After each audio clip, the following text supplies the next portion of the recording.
تجميل الأنف مش رفاهية.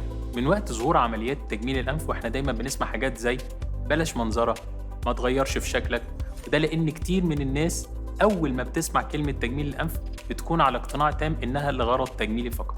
لكن الحقيقة الغرض العلاجي لتجميل الأنف ليه نصيب أكبر من العملية، وده لأن هدفها الأساسي هو علاج مشاكل التنفس، تشوهات وكسور الأنف، تكبير الأنف كغرض علاجي نتيجة لعدم اكتمال نمو الأنف، أو التجميل لحل مشاكل نفسية زي انعدام الثقة بالنفس. طب يا دكتور أنا أسمع إن تجميل الأنف ليه مخاطر. بكل بساطة أي إجراء جراحي ليه مخاطر، لكن عامل اختيار جراح خبير ليه قصص نجاح مع مئات الحالات بيخلينا نتفادى المخاطر دي ونوصل لنتيجة مثالية. طب إزاي أتأكد إنك مرشح مثالي للعملية؟ الخلاصة لو كنت شخص بالغ بصحة جيدة، مش بتعاني من أي حساسية أو أمراض في الدم، غير مدخن، ومؤهل نفسياً للتغيير، فأنت مرحب بيك بإجراء تجميل الأنف. وأخيراً المتابعة والمحافظة على تعليمات جراح التجميل بعد العملية مترتب عليها نسبة كبيرة من وصولك للنتيجة اللي بتتمناها.